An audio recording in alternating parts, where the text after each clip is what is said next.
Okay, guys, we'll go ahead and start, and we'll see if I can mess this up again. I'm still learning this Zoom utility. It has a few glitches. Anyway, the first code, write this down, is 001. I will give you the second code in about 30 minutes. Remember, after we finish the Zoom meeting, you take the little quiz, enter the 3 codes, and you receive an automatic 15 points. There are several things I want to talk about today that we've touched on a little bit.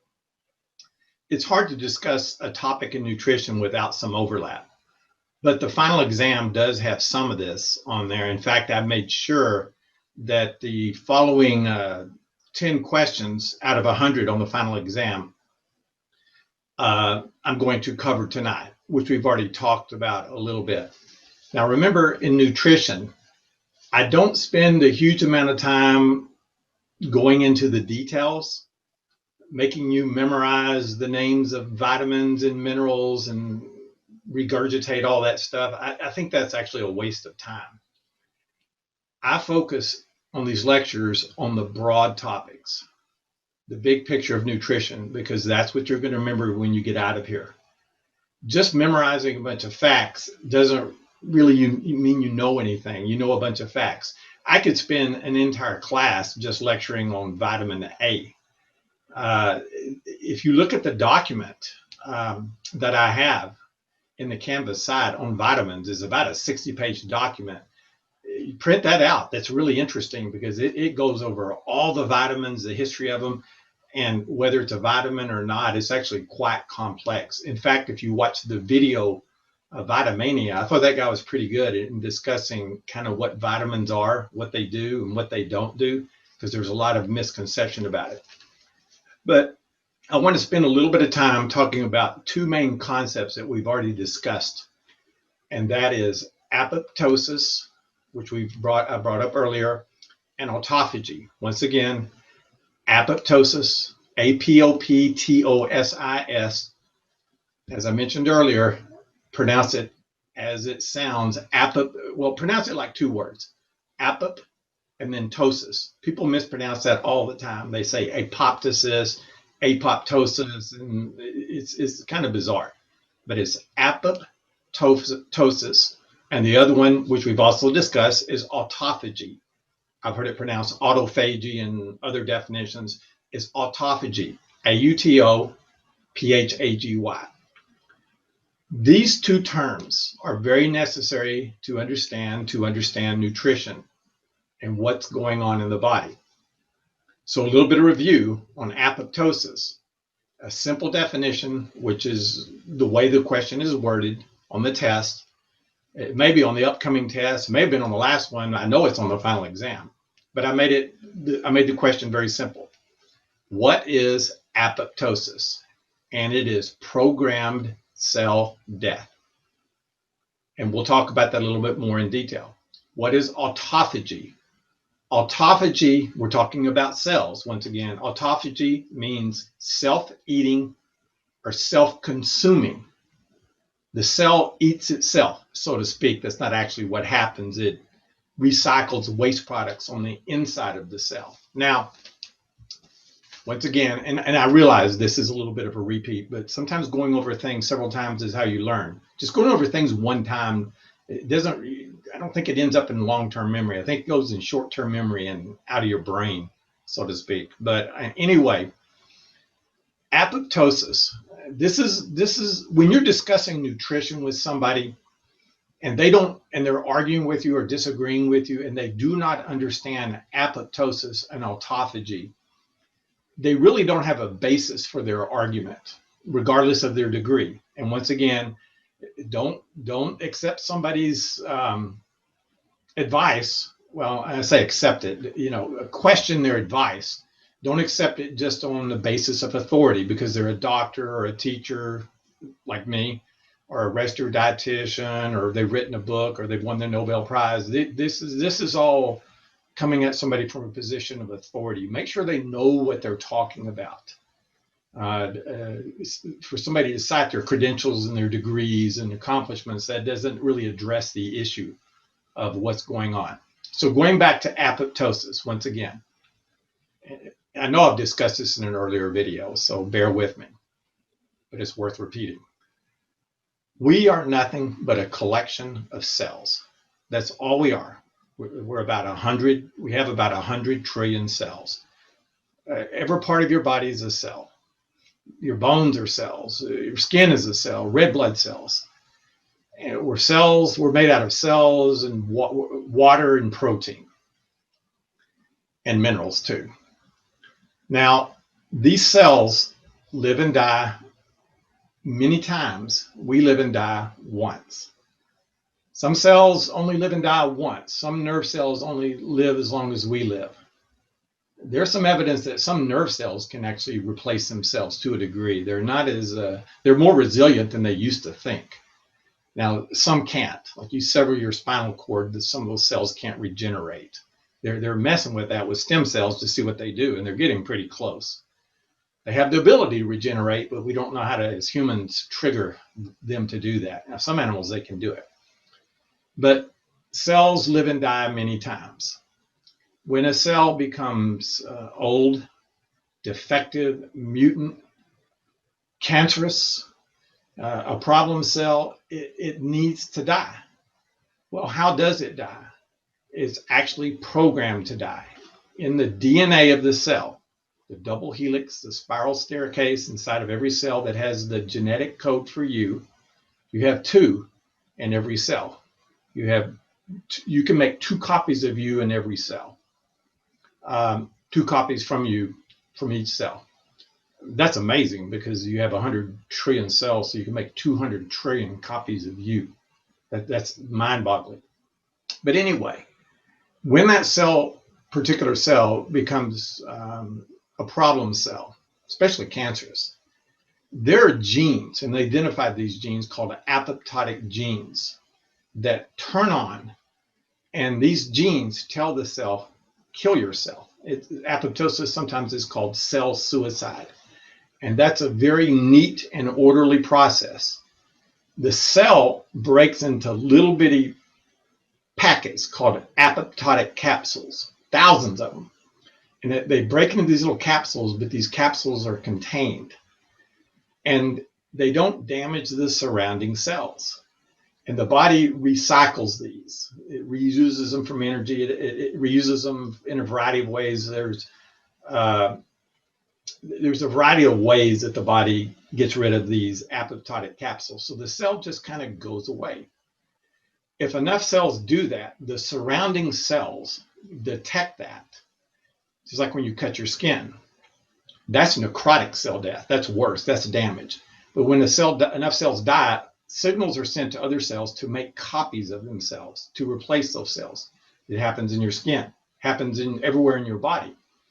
Well, what kind of cells are left? The healthy cells, the younger cells. These are the cells that you want to allow to make copies of themselves. When you allow disease and older cells and problem cells to live, and they're needed to make a copy, they need to make a copy of themselves, they tend to make a defective copy. They pass on their defective machinery. Well, apoptosis is very dynamic in your body. It's happening constantly. You get rid of about 50 billion cells per day. That's mind-boggling. That's about 1 million cells per second. That's just incredible when you think about it. Just 1, 2, 3 million cells in my body just committed suicide. They died. Well, what kind of cells were these? These were, like we said, the older, defective, cancerous cells. They've studied this and they've figured out that about, I don't know how they come up with these numbers, they're obviously round numbers, that about 1% of them are cancerous. Now, that doesn't sound like much, but if you have 1 million cells per second dying apoptotically, 1% of 1 million is about 10,000. 10,000 cancer cells kill themselves every second in your body. Now, keep in mind the energy system for cells. The energy system for cells is glucose. Now, your cells prefer glucose. The heart prefers fatty acids, but cells mainly run off glucose, just like a car runs off gasoline. Your glucose level goes to zero, you only live a few minutes, just like if your oxygen level goes to zero. Your body will not let that happen. Now, when cells are deprived of glucose, now not totally deprived. When I say glucose, I'm also referring to blood sugar. There's 6 sugars, main sugars, but the simplest one is glucose. That's the one cells use because it's the smallest glucose. Glucose is the smallest, and there's receptors for glucose on the cell. So they take it in, they use it for energy. That's the ATP cycle inside of a cell. That's another issue, but that's how the glucose is broken down. But the glucose comes from outside of the cell. The cell takes it in, and you have 100 trillion cells doing that. And so all of them are taking in glucose, and your blood glucose level will start to drop, or blood sugar level will start to drop. Your body doesn't let it get too low, but it'll let it get low. If it gets too low, the term is hypoglycemia. And that's kind of scary because you could pass out. Never heard anybody dying from it. I'm sure they have somewhere, but it's more dangerous. Hyperglycemia. High blood glucose is more dangerous than hypoglycemia. Remember, diabetes is just defined as hyperglycemia. There's different types, which we've talked about already. But anyway, when glucose level starts to drop a little bit, because you haven't eaten in a while, then every cell in your body is deprived of a little bit of glucose. That's stress. There's a term that I want you to remember, which we've discussed, called hormesis. Hormesis. You can Wikipedia that. Hormesis means stress that has a positive benefit. Exercise is hormesis. It's stress that makes you stronger. Lifting weights is hormesis. Getting sick, believe it or not, is hormesis, as long as you don't die from it, because it boosts your immune system. You build up antibodies. Well, low drop in glucose level produces hormesis, or stress. Now, it sounds like a bad thing, but it's actually a good thing, because what is happening is that the cells that are defective and old and diseased, especially cancer cells, they can't handle the stress.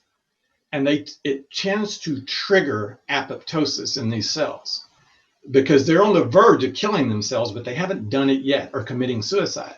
So what you're kind of doing is encouraging them, go ahead, die, because healthy cells will make copies and take their place. This is a very important process for disease prevention, for slowing down aging. It sounds strange when you say slow down aging. I've had people say, you can't slow down aging. Sure you can. Absolutely you can. You can't stop the clock or slow down the clock. But I'm talking about biological and physiological aging. If you eat less or have more time between the meals, when I say more time, like twice a day or once a day or every other day, or eating less will work too, then you're actually slowing down aging. Studies show this. They've looked at specific genes that are involved with aging. So if you do this for a year, you might age 9 months biologically, even though a year went by. And somebody else that overeats, they might actually age 15 or 16 months biologically. They got older, not chronologically, biologically. They know that this works. There's just an overwhelming amount of evidence out there. Well, going back and talking about apoptosis, as odd as this may sound, and I stand by this statement, normal blood glucose level, which sounds healthy, which people that tell you to eat 6, 7 meals a day, little meals, healthier meals, they say because it keeps blood glucose level normal, inhibits hormesis. You're not under enough stress.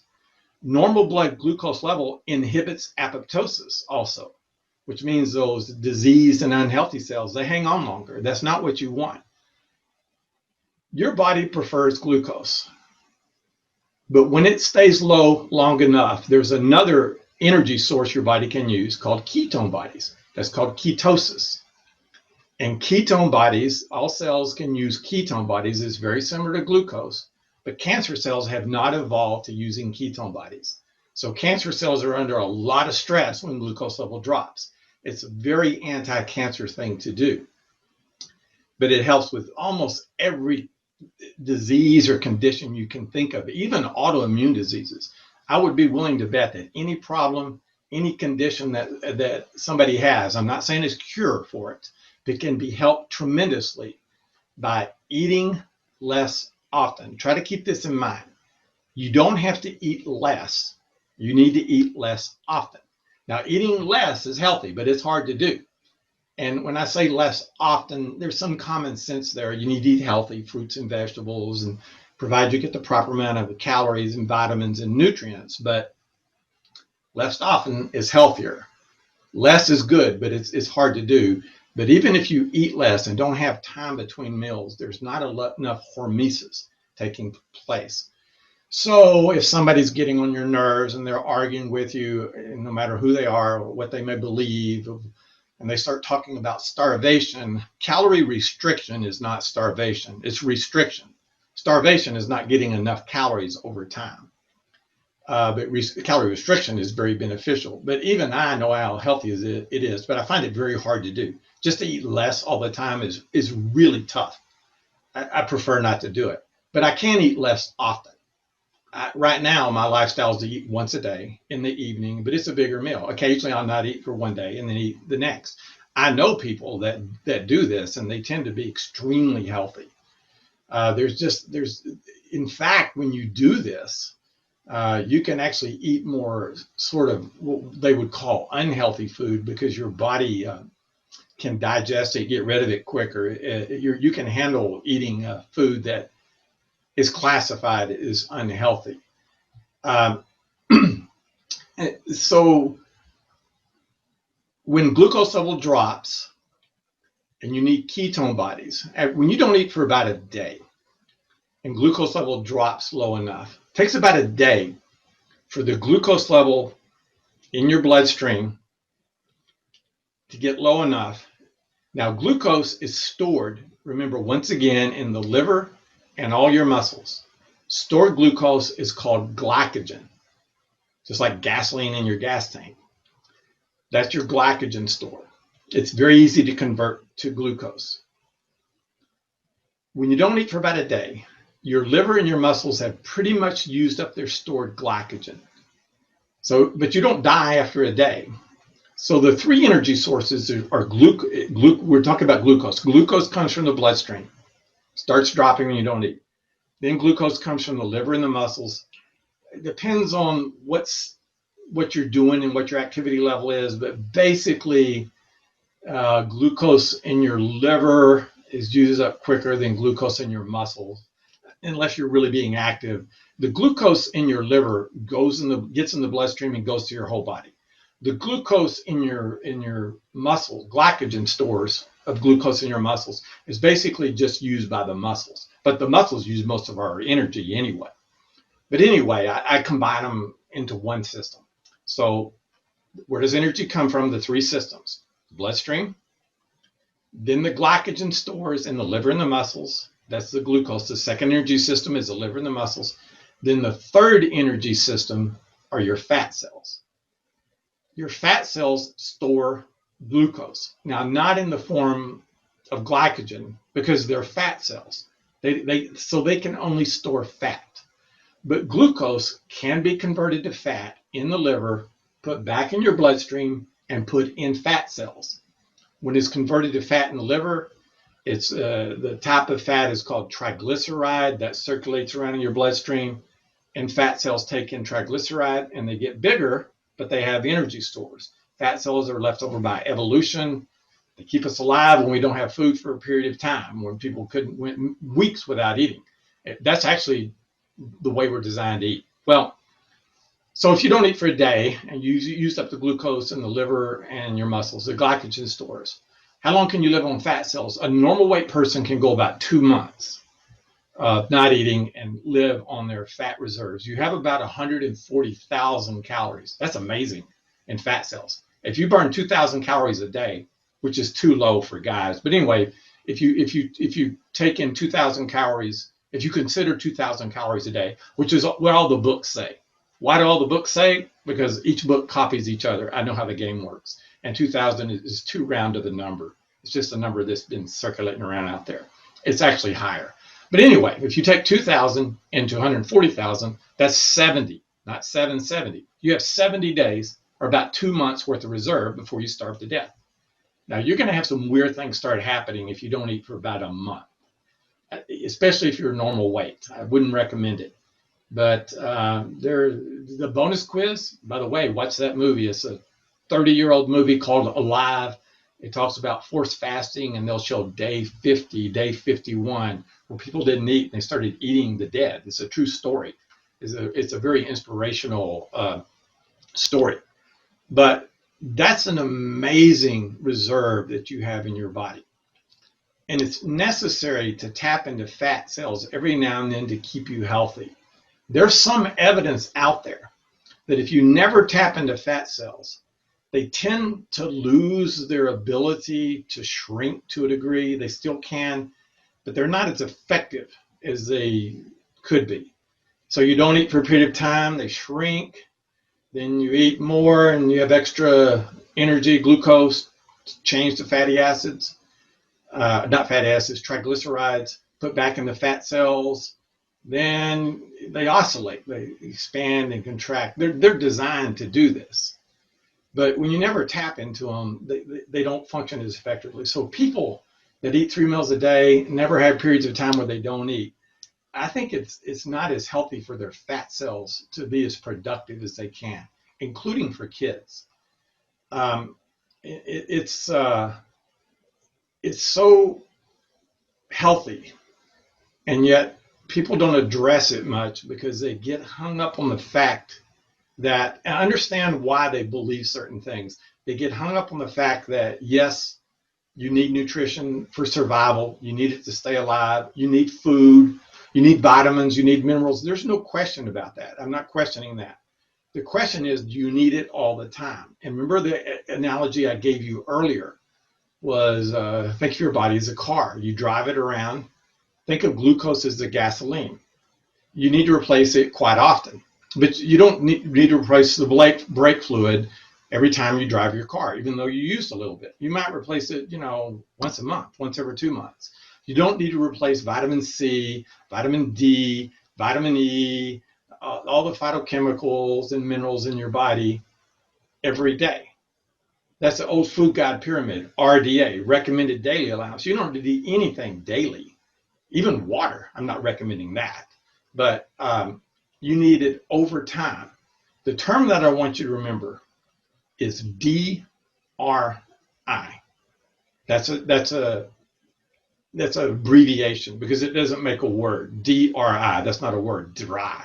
Well, I guess it could be. That'd be DRY. But that's the difference in an abbreviation and an acronym. An acronym makes a word, like FBI. That's an abbreviation. It doesn't make a word. But DRI. Dietary reference intake. That means you need a certain amount of all the nutrients, the 8 nutrients we talked about, over time, but you don't have to have them at regular and consistent intervals. In fact, that's actually not the healthiest way to have them. This has been studied and tested, and there's really no question that it's beneficial, but yet I'm still amazed at the resistance that the medical community and other people have in discussing this and talking about it, yet it's so healthy. I want to address a few minutes kind of what happens on a long fast. And I've only done 1 or 2 of these my entire life. And a long fast has many definitions. Let me just briefly talk about day 1 of not eating. What happens after day 1? Well, if you're not used to doing it, it's what's happening to you is mainly symptomatic. Symptomatic means symptoms that you feel. You don't feel good, depending upon the person. You don't feel good. The number 1 symptom is a headache. If you skip a meal or don't eat for a day and get a headache, I can tell you a lot about addiction, glucose addiction.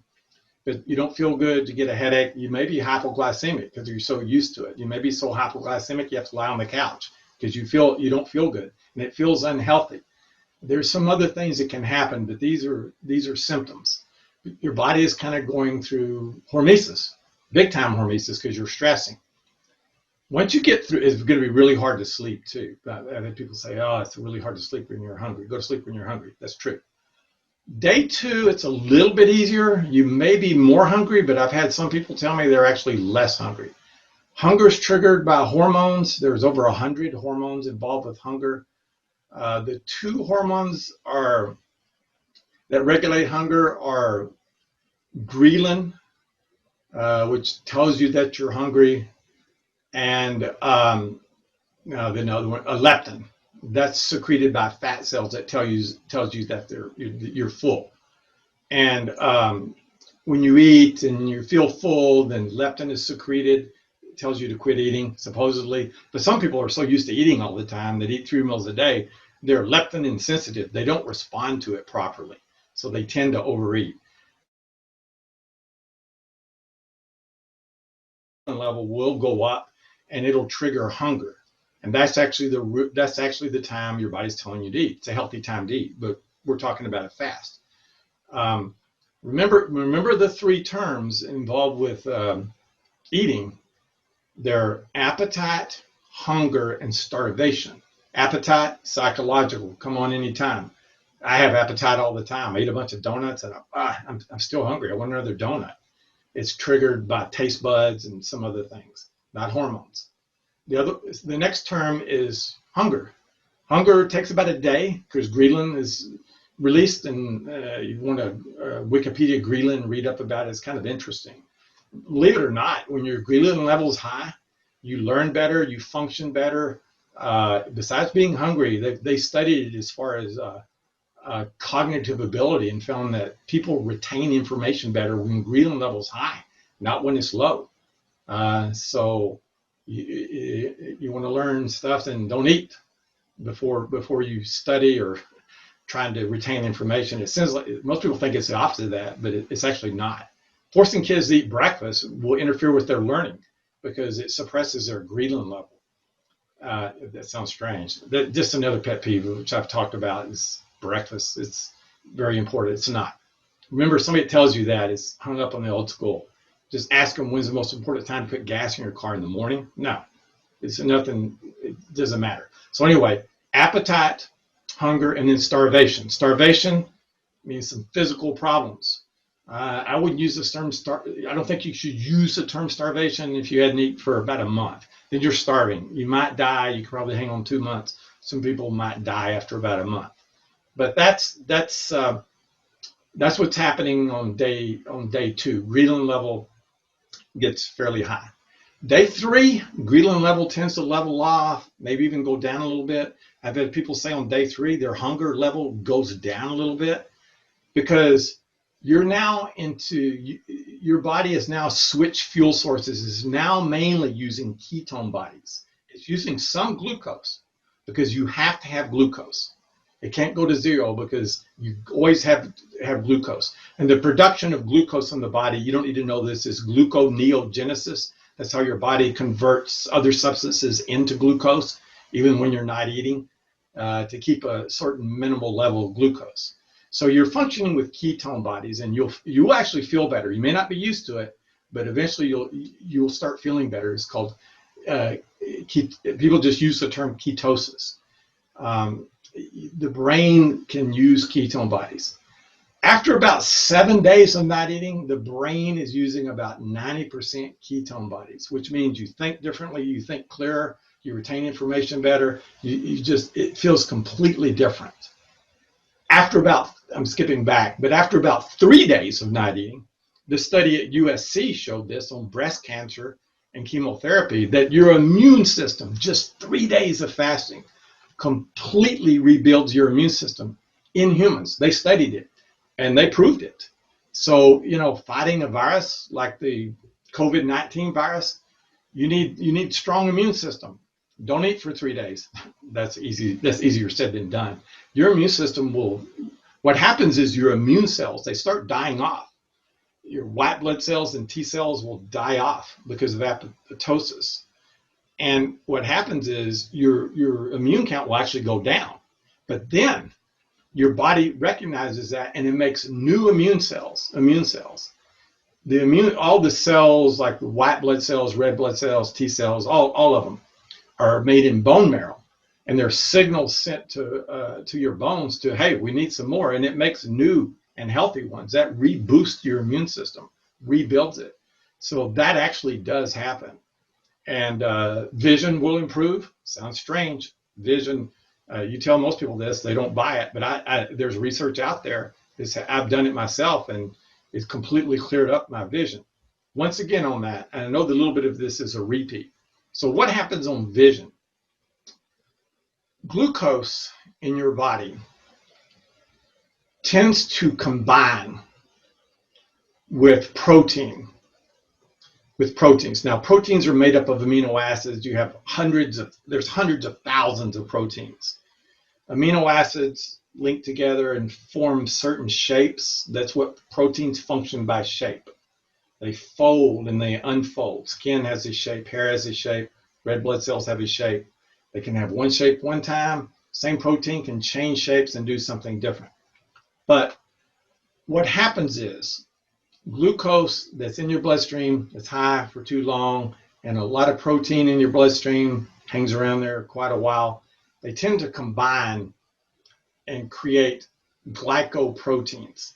Now, when I say in your bloodstream, a little bit happens in the small intestine, but to be honest, most of that happens outside. It's in the food that you eat.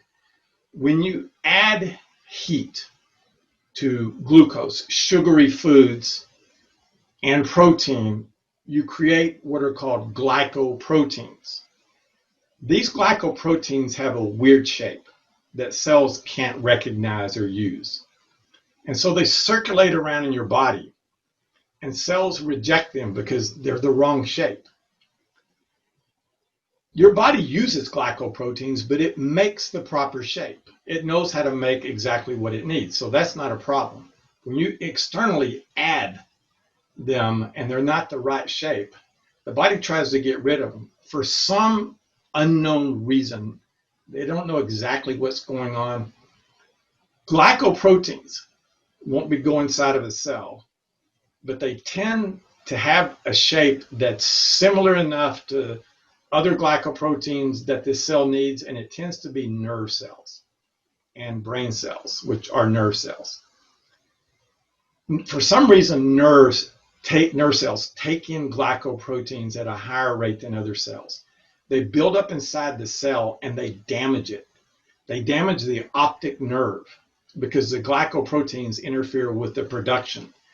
And they build up in brain cells and they cause all kinds of problems. They've studied it with Alzheimer's and dementia and a bunch of diseases. Type 3 diabetes, remember, is Alzheimer's. It's related to high glucose is diabetes, and type 3 diabetes is high glucose, but it has the name Alzheimer's. But it tends to be that cells have a hard time getting rid of these glycoproteins. But when you fast, cells can get rid of their glycoproteins. That may actually have to do with autophagy. That's the cell. Remember, autophagy is self-eating or self-consuming. The cell recycles waste products, and it's taking these glycoproteins and recycling them. It's also getting rid of them to a certain degree, but it's also getting rid of them through autophagy. The cell doesn't kill itself. Remember, apoptosis is programmed cell death. The cell doesn't want to kill itself, so when glucose level drops, it tries to repair itself. It needs glucose. It doesn't have enough, so it recycles the waste products in it and uses them for energy. So that's a very beneficial thing. But this affects every nerve in your body. That's why people that fast talk about, wow, I have energy. Where did this come from? Now, in the immediate day or two or three, you may feel like you have no energy. You may be so hypoglycemic, you feel like you're going to pass out. But that will actually pass. That's symptomatic. Your senses will become more attuned, acute. Acute means you can focus on things, you hear things better, you just function better in that sort of environment. But it's amazing the effect that it has on vision. I was really surprised. I would have never have believed that until I started studying it. Another thing that glycoproteins do, they build up in nerves. They tend to build up in the lens of the eye. The lens of the eye tends to take in glycoproteins. In fact, one of the first symptoms of diabetes is blurry vision. glycoproteins building up in the eye causing blurry vision. The lens, that causes the lens not to move out and in as much. That affects nearsightedness and farsightedness. But when you fast, the glycoproteins tend to get out of the lens to a degree, so it's more elastic. It can move in and out. You will notice nearsighted and farsightedness even improves, not just blurry vision. Now, vision is determined a lot by heredity. I know that. Sometimes kids need glasses, and it doesn't have to do with glycoproteins. But it has a huge effect on vision. So, it's easy to talk about this stuff and the benefits and what it does, but it's difficult for people to incorporate that into their lifestyle. So there's a few more topics I want to go over tonight, guys, but we're going to take about a 5-minute break, and so we'll meet back here at 6:45. So I'm going to stop the recording, and I'll start it back up then. Okay, guys, I'm back. Let me adjust my camera.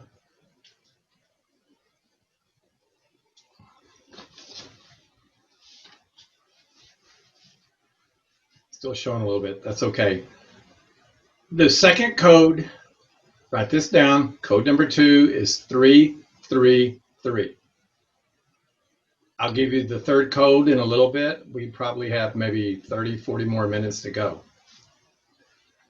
So I've discussed apoptosis and autophagy and how they should be incorporated into nutrition and the impact they have. Remember, once again, to understand something at the deepest level, you have to go to the cellular level. Nutrition, to really understand nutrition, you have to understand what is happening at the cellular level, not the anatomical level. I've taught anatomy and physiology, how the digestive system works, small intestine, large intestine. That's what doctors do. That's the anatomical level. They can address issues at the anatomical level. You're having intestinal problems, gastrointestinal problems, whatever the case may be, that serves its purpose. But to really get to what's going on, you have to get smaller and smaller. Go to the smallest level. That's where all cancer begins with one cell.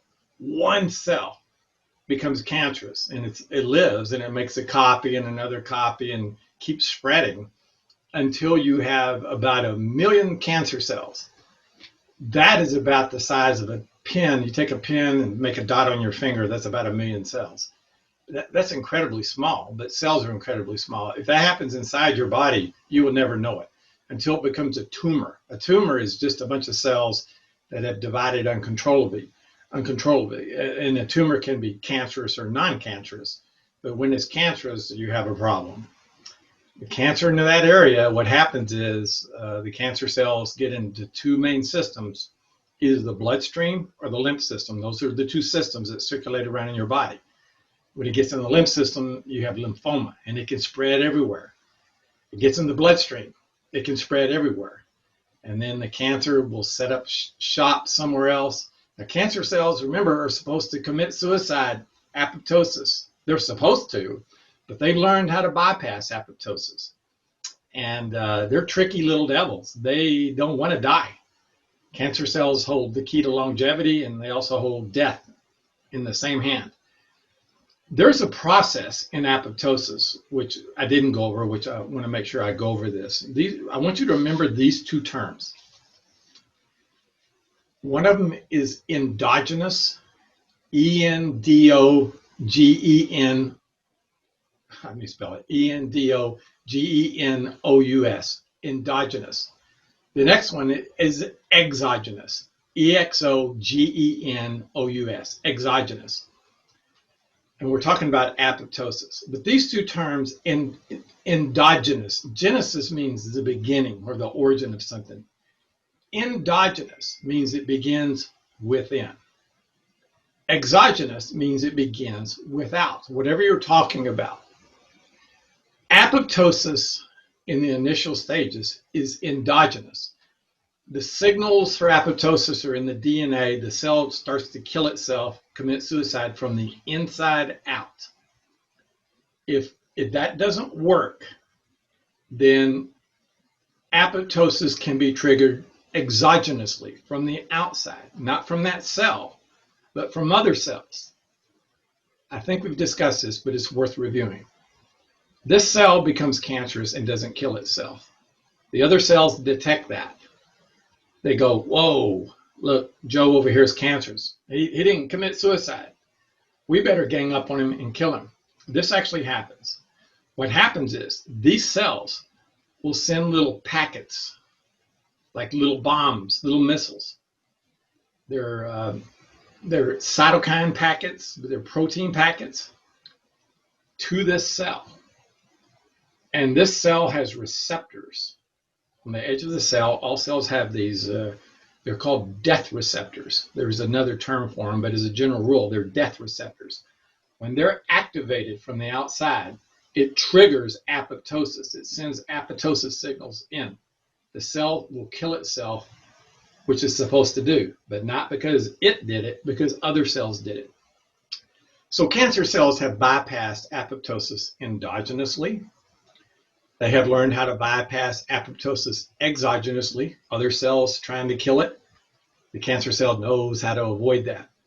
But it's just in one area. When cells break free from their host area and get in the lymph system or the bloodstream, they're by themselves. They're actually programmed to die. That is a term in apoptosis, and the name escapes me. Let me think of it. It's called anoikos. You don't need to know this, but it's called anoikos. It sounds like apoptosis. The way I remember it is annoying. It sounds annoying. A single cell by itself should die. It shouldn't be able to survive. They have to, like a soldier without his group usually never survives. Cancer cells have learned how to bypass anoikos also. So they bypass many aspects of what's going on with your body trying to kill it. So it sets up shop somewhere else, becomes cancerous, or it's already cancerous, divides. It's a complex process. There's a lot of things going on there. And all of a sudden you have cancer, you had it, say a female had breast cancer and all of a sudden she's got cancer in her foot somewhere. Or a guy had lung cancer and it spread to his brain. That's anoikos. Those cells have avoided that. So now you have to have a human intervention. It sets up shop, you're diagnosed with cancer. So basically three things they do. They try to cut it out, surgery. And that's hard to do because you can get that area, but the little cells that are cancerous plus the other cells. That's why they do chemotherapy. They give you poison that circulates everywhere in your body. And what the chemotherapy does, once again, is it doesn't actually kill the cells like people think that it does. Chemotherapy actually worked. I actually asked a nurse that was administering an IV to a breast cancer patient how the chemotherapy worked. She actually didn't know. She just was, well, it kills the cells because it's poison. Well, cancer cells are very smart. They're not going to take in a poison. So you inject the poison in the bloodstream, it goes everywhere. It surrounds a cell. That's hormesis. It surrounds every cell. Now, there's selective chemotherapy, I know, but it surrounds every cell. Now, they don't give you enough to kill every cell. They give you enough to kill the weak cells. Remember hormesis. You stress that cell enough, the cell, the cancer cell, is not killed by the poison. It triggers apoptosis because stress triggers it. It triggers enough apoptosis that the cell will kill itself. It kills itself. It doesn't have receptors for taking in the poison. The poison doesn't actually diffuse inside the cell. Cells won't actually take it in.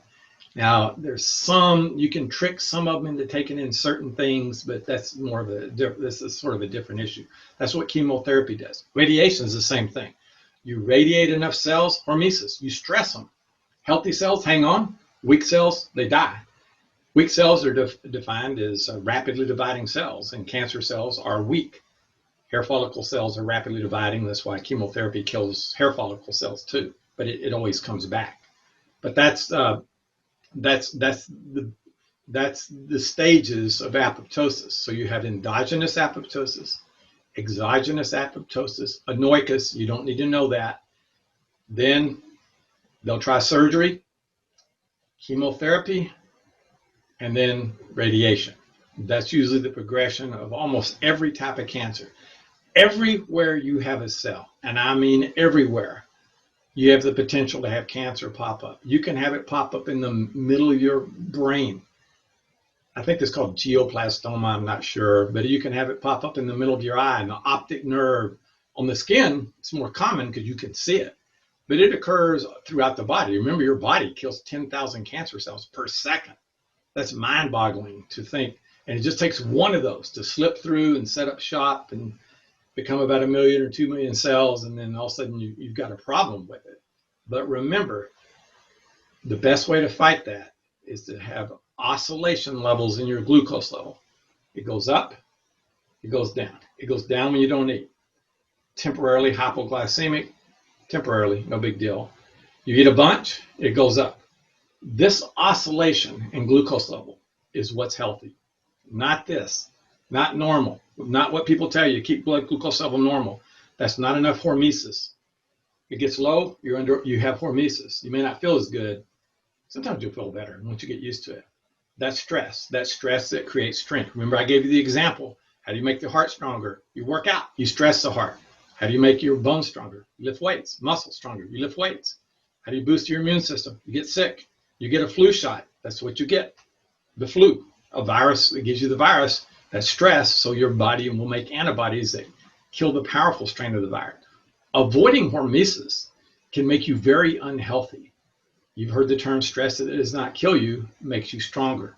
So keep that in mind when you're examining nutrition overall. This applies for kids, it applies for adults, it applies for older adults, it applies to everybody, regardless. I'm just a big believer in it.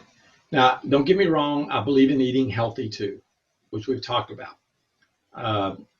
Not eating too much, eating fruits and vegetables, avoiding too much meat.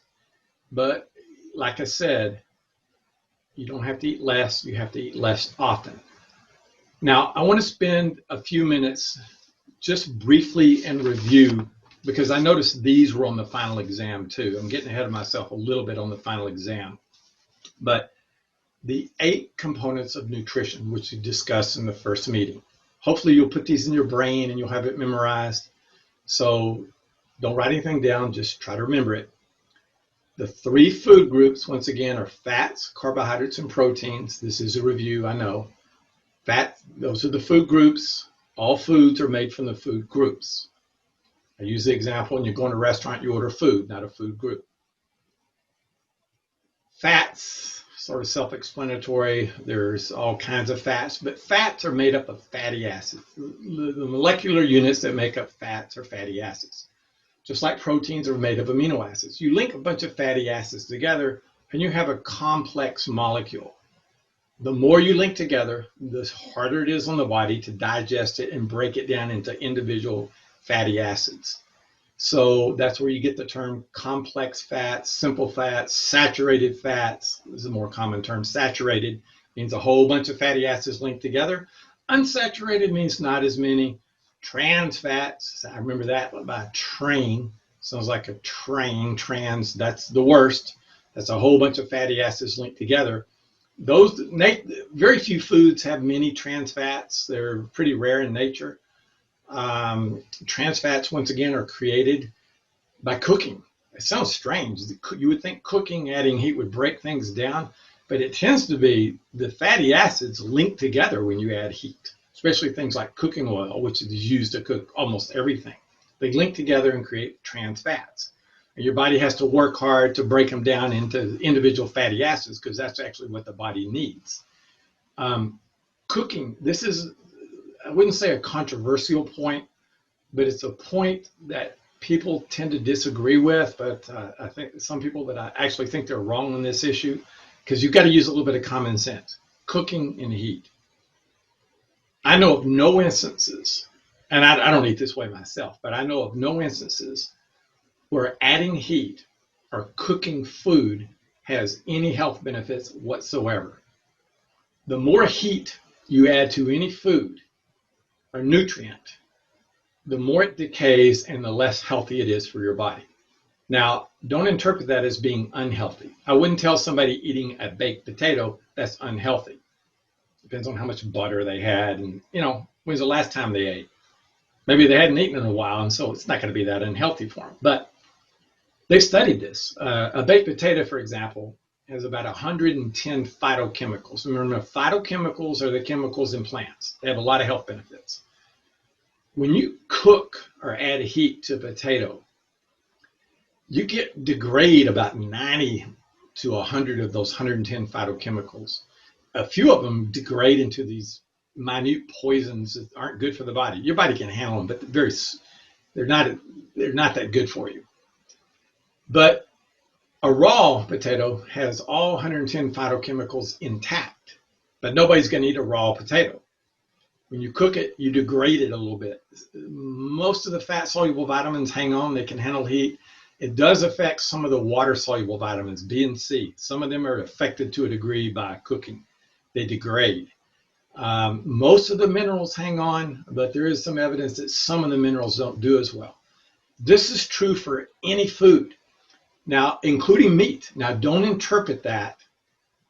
When people start arguing that, they'll instantly start talking about foodborne illnesses like botulism, E. coli, salmonella. Yeah, I would never go to a restaurant and order meat rare because I wouldn't trust what's alive in it and little microscopic worms, and who knows how long the meat's been out. I don't want anything surviving it. But if you trust the sanitation of it, raw meat is by far healthier than cooked meat. When you add heat to meat, it creates some bad cytokines, not the good kinds our body uses. There's a number of things that happen to meat that when it's cooked that just aren't healthy for you. In fact, cooked meat can kill some animals, not us, because we've kind of evolved to handle it to a degree. But adding heat to any food just degrades it. It's not as healthy for you, and I know of no exceptions. Now, are raw eggs better than cooked eggs? Yes. Can you get diseases from raw eggs? Yes. Can you get diseases from raw chicken, especially salmonella? Yes. So, you got to use a little bit of common sense there. There's some evidence that you take an egg and you cook it. It does release, or add heat to it, it releases biotin and some iron, which is trapped in it, which will not be released unless you cook it. So you could argue a little bit, well, you get a little bit of iron and biotin, but you get those from many other sources. The movie Rocky, where he drank raw eggs, so everybody started actually doing that. Now, I cook food also, so I wouldn't say that I practice what I preach. You eat an apple pie. That apple is not an apple anymore. It's an apple, but it's been cooked. Sugar's been added. Some other things been added. The nutrient benefits of that apple have basically gone. That doesn't mean an apple pie is bad for you. It's high in calories, but once again, it depends on what your glucose level is when you eat. Any food that's unhealthy, deemed unhealthy, if you haven't eaten in a while and glucose level's low, your body can handle it. It just doesn't affect you as much as somebody else. The same food that somebody else eats may not affect you as much if you haven't eaten in a while, even though it's the same food. So the way people evaluate calories and weight, and the way they explain it in books, and registered dietitians do this, it's all wrong. I can tell you right now. Like they'll say, okay, 3,500 calories equals a pound. That's what all the books say. But I can tell you right now, that's not completely accurate, because 35 calorie, once again, is a unit of weight. A unit of energy, and a pound is a unit of weight. Some people can eat 4,500 calories and they'll gain a pound. Some people might eat 2,500 calories and gain a pound. It depends on metabolism and other things. And the way they measure calories is they'll actually take a piece of like apple pie, put it in a device and burn it, and measure the heat, how much the temperature, how much of the heat raises the temperature of the water, and they'll determine the number of calories. And we do not digest with heat. Our bodies are 98.6, including in your stomach and intestine. We digest with chemicals. So that's not really a good analogy, although that's what they use. Food calories are called kilocalories now. It used to be just calories, but they put the term kilo, and it's still confusing to me because I think of the metric system. Kilo means 1,000 to me. when they say 50 kilocalories, I think, wow, that's 50,000 calories. But what they actually mean is 50 calories. So don't think of it mathematically. Just think of a kilocalorie means a nutrition calorie, because there are other forms of calories. But I would recommend try not to cook things too much when you eat meat. Try not to cook it too much. Less heat is better. You make corn, maybe steam it. You boil it. Don't boil it too long, a little bit. You want a little bit of that crispiness in it. The wok is a perfect way. They take a bunch of vegetables and other things, mainly vegetables, add some spices. They only have to add a little bit of heat to it. But it tastes like it's been cooked a lot. But it's still crunchy and still retains a lot of the nutrient value. In fact, the best time to eat food is when it's been freshly picked. The vitamin C and B, the water-soluble vitamins, decay very quickly inside of an orange or an apple or anything, that when you remove it from the tree or the vine, it doesn't retain the nutrients that you would think. Some of them, they don't go anywhere, but they start decaying. Fresh is better. You can tell the taste of this. Buy tomato from the grocery store. Eat it. It's not so good. Pick one from your garden. Eat it right away. It tastes different. It's actually healthier for you. Even though the grocery store has nice big red tomatoes, they do not taste as healthy to me as ones that are freshly picked from the garden. Doesn't mean they're unhealthy. They're not as healthy. When you're discussing nutrition with somebody, don't tell them what they're doing is unhealthy. They get very defensive. Just saying that's not as healthy. Cooking this is not as healthy as not cooking it as much. And then people won't get as upset and that kind of stuff. Now, so the 8 components of nutrition. So remember, phytochemicals are the chemicals in plants. Fats are fatty acids linked together. Proteins are amino acids linked together. They form all kinds of shapes in the body.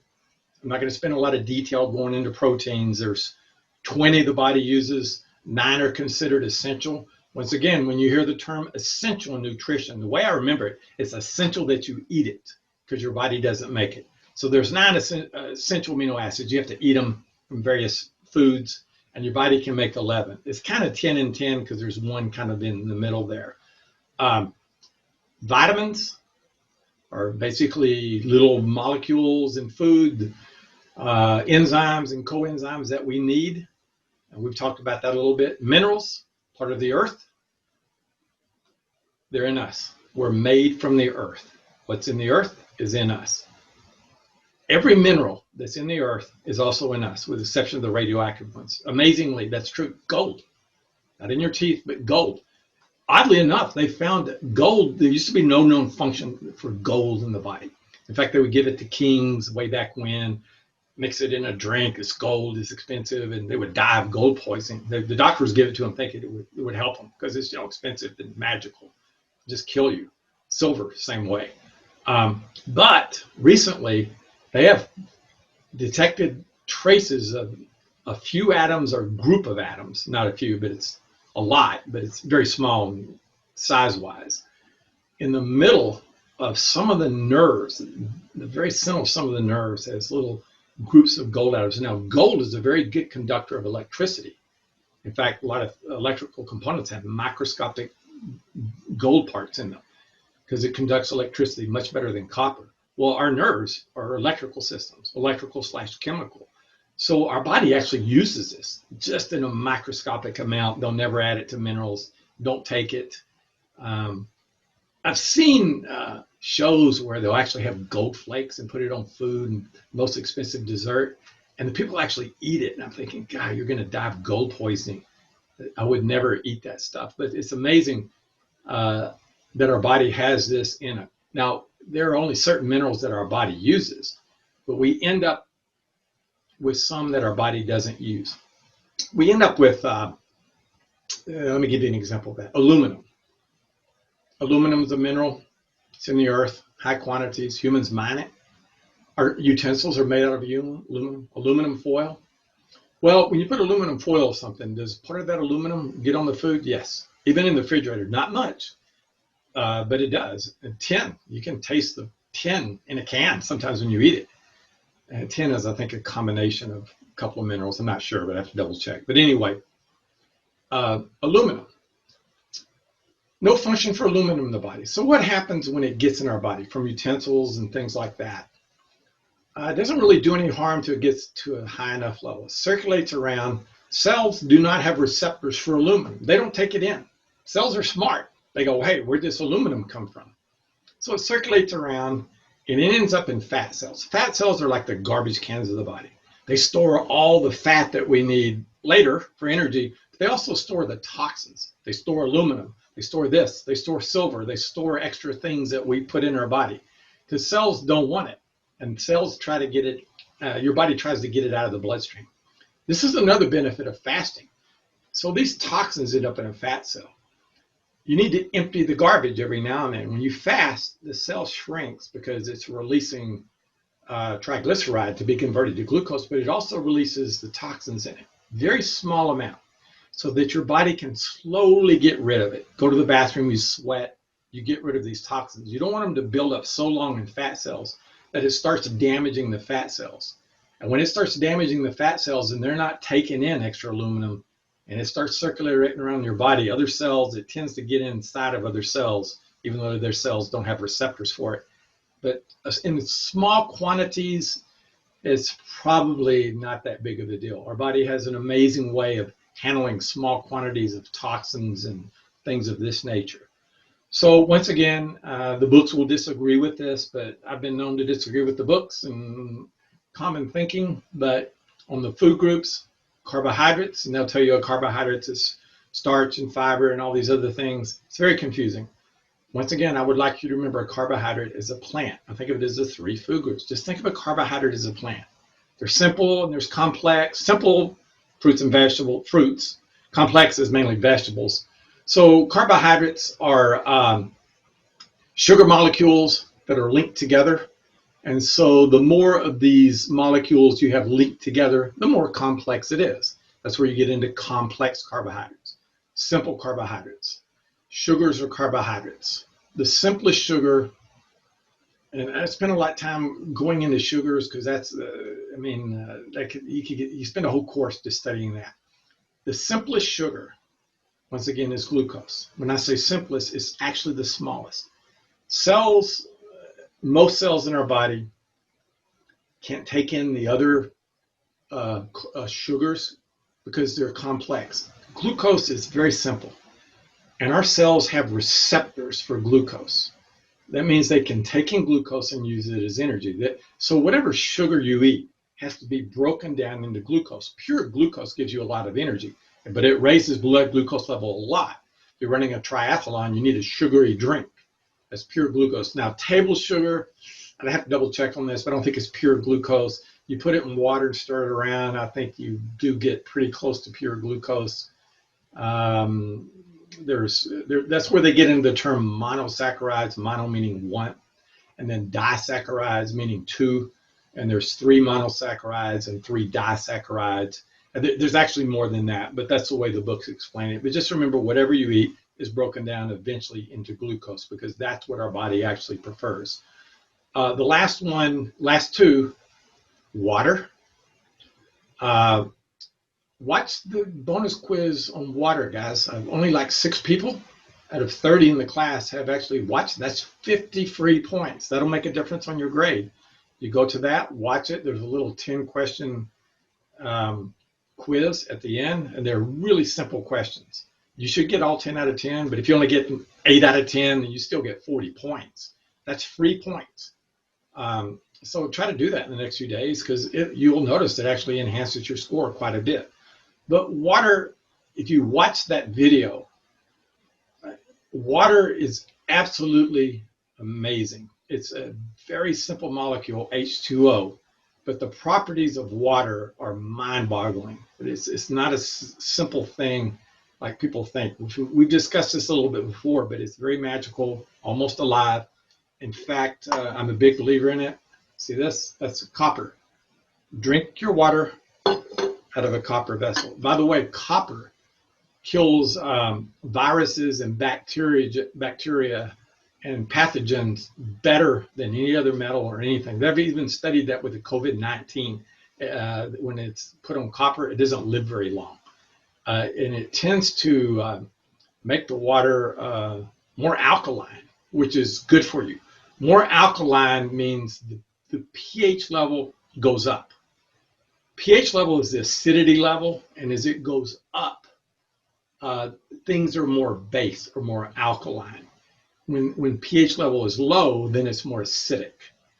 Water, normal water, has a pH of about 7. Now, they measure different bottled water and find out it's lower, the number, which means it's more acidic. The body tends to prefer alkaline. When you drink pH water like 8 and 8.8, if it actually says, if you can actually believe the labels, and I don't believe any of them because they've tested a lot of them, go to YouTube and watch pH tester for bottled water. You'll be amazed how inaccurate they are. They don't have to answer to anybody, so they say it's alkaline. Sometimes it is though, but there's a lot of culprits that lie about it. But make sure your bottled water, if you're drinking bottled water, is alkaline. Make sure that it doesn't have fluoride in it. Watch the video when we get to it, the video on fluoride. It's an amazing video. It's a scam and a half still going on in this country. Adding fluoride to public drinking waters is just insane. But people do it because the dentists are convinced that fluoride is good for your teeth. It is not. It's damaging. There's no known function for fluoride in the body. None. It's not even a micronutrient. Fluoride is what they put in your drinking water is called fluorosilicylic acid. It's the most acidic substance known. You put it on concrete, it eats through concrete. You put it on steel, it eats through steel. That's actually what they're putting in your drinking water. It's a way of getting rid of their disposable waste without having to pay for it. It's the phosphate fertilizer industry. Watch the video, you'll see what I'm talking about. It's mind-boggling. It's very eye-opening. They've studied it. It damages your teeth. The white spots and the chalkiness on teeth, that's caused by fluoride. When the cities finally realized, and the testing said, whoa, too much fluoride is damaging. It damages the IQ of kids. We have to reduce the level we're putting in the city water supplies. We actually buy it from China. It's banned in China, but they sell it over here. It's banned in Mexico. They sell it over here. Mexico bans it. China bans it. Almost every country in the world bans it. Japan bans it. So they ship it to the U.S. because the U.S. is stupid enough to buy it, and we still put it in our drinking water. It's amazing to me that actually goes on, but it creates a lot of damage. Make sure your bottled water doesn't have fluoride. They're not required to tell you, by the way. This is the infinite wisdom of labeling in the U.S. If your bottled water has fluoride, they don't have to tell you. In any other country, they would tell you. Not in the good old U.S. But why would they not tell you? Because you wouldn't buy it. In fact, the Cheerios cereal has fluoride. Almost all your breakfast cereals have powdered fluoride because they figured out how to powder it and put it in that because they couldn't put it in as much in the drinking water supply. Research it, find out. I would never eat Cheerios. The fluoride level is way too high. And it's just so damaging. It's amazing. So why do dentists believe this? I have no idea. They've been brainwashed. They've been actually told this stuff because the research is out there. There are several Nobel Prize winners that studied fluoride, said it's no function. It's damaging to cells. It kills cells in the body. Fluoride is not on the periodic chart. Fluorine is. It's a gas. Fluoride is think of it as a solid form, for lack of a better term. And it's in minerals and things like that. It's sodium fluoride is what they used to put in. It's not as harmful, but now they put in this acid. It's very damaging to the body. The culprit here is Lake Arrowhead water. Lake Arrowhead water is fluoridated. When you buy Lake Arrowhead, I don't even like the way Lake Arrowhead water tastes, by the way, but a lot of people buy it. It has fluoride in it, but they don't tell you on the label. So people read the label, oh, look, no fluoride. No, it is. They tested it. You can buy a fluoride tester and actually test these things. In fact, if you read up on the plastic particles in bottled water, you'd be amazed. They contain little microscopic plastic particles. Thousands of them. Hold your bottled water up to sunlight and look through it. You'll see these little things circulating around. That's plastic. No function for plastic in the body. So it gets in you and your body tries to get rid of it. There's some evidence over time it can build up and cause some problems. So bottled water is probably better than tap water to a degree, as long as it doesn't have fluoride. So I would recommend, if you want to be really healthy, research your bottled water, make sure it doesn't have fluoride. Try to get high pH, like 8, 8.8, 9, and some of them are honest in what they say, some aren't. It's going to be plastic, so it's going to have some little plastic particles. You can buy a filter. There's these little carbon filters, a pitcher that has the carbon filters that will get out. It won't get out the fluoride. No such thing as a fluoride filter. They sell you that, but you can't filter out fluoride, even with reverse osmosis. But what happens is, pour it into the plastic pitcher. That will filter out the plastic particles. And then put it in a copper vessel. That actually does make a difference. Now I'm going to add another little bit to this. If you watch the water memory video, I know this sounds strange, and some people say, oh, he's way out there, but there's evidence that this actually works. A lot of YouTube videos on it. There's some research behind it. Water has memory, and if it's exposed to negative thoughts, negative language, negative situations, the structure of the water actually changes. They know this happens. A guy from Japan, they got a Nobel Prize in flash freezing water that's been exposed to negative words. The rice experiment, where you speak nicely to the rice, write good words, bad words, it doesn't ferment. It ferments nicely where the others actually decay. Type that in on YouTube and watch the rice experiment. That's repeated over and over. But water has memory, and it remembers negative things. And so when you drink that, it's not as healthy as water that's been exposed to pleasant and good things. Keep your water away from the TV. Don't let it watch the news, any of the news, because there's going to be some negative thoughts associated with it. That's a lot of things to do with water, but I tend to believe all of this makes some difference. How much? I don't know. I think it makes some. I do it myself. I can absolutely tell a difference. How much? Like I said, I have no idea. That's just a matter of opinion when you get into that. Is it healthy to drink tap water or unhealthy? I wouldn't say it's unhealthy. I wouldn't tell somebody drinking tap water, oh, that's unhealthy. Because once again, that's almost like an insult. But the healthiest thing to drink water would be to go through the steps that I just mentioned. I'm going to leave it open for a few more minutes. I'm not going to shut it off yet for a few minutes, guys. Anybody have any questions or want to share anything about their experiences? Nobody? I know somebody does, but they don't want to ask because they're thinking, oh my goodness, this is going to make the meeting go longer. Nobody? I do. Okay. Yeah, I do. sure. I tried the, fasting and limiting or not eating so many meals, but I became instantly aware that, especially after I saw the video that showed the one plate that you can get all your nutrients from this one plate of food, and I thought, my thought was you needed the 3 meals a day to get all the nutrients. So that was an eye opener for me. Yeah, no, that's like, go back to the analogy of the car. You need to fill your car up 3 times a day when it's, only a little bit low. No, you fill it up when it's empty. Remember on nutrition, keep this in mind. You don't have to eat less. You need to eat less often. And people will say, they ask me, they'll say, well, how often? There's no exact answer on this. My answer would be, how much willpower do you have?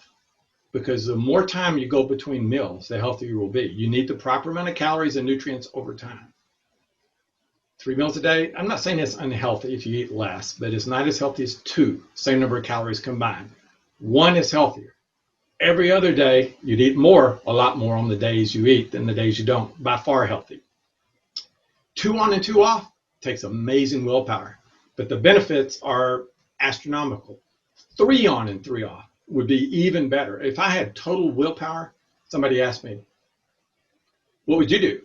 I said, I'd go 5 on and 5 off. I know this sounds insane to a lot of people because I know what happens after 5 days, but I just don't have the willpower to do that. The 5 that you eat, you would actually eat more. But humans used to eat that way when they didn't have food. They had a bunch and they could grow crops or catch an animal. They eat a bunch for several days and they might go a week or 2 without anything. We're designed to actually eat that way. There's tons of videos on YouTube and research behind eating like this, but it's extremely difficult to do. But I would try to encourage you, raising kids, try to encourage them in that lifestyle. Don't force them to eat 3 meals a day. Don't force them to eat breakfast. Don't have regular eating times, maybe once a day, for social purposes, but get them in the habit of eating only when they're hungry, not when they have an appetite. Okay, guys, I'm going to give you the last 3 codes if I can find them. The last one is 411. Isn't that the number for information? That's the information number. Okay, guys, I'm going to end the meeting and enter the 3 codes and get your credit for it, and I will see you in a week. Bye for now. Thank you. Bye. Bye-bye.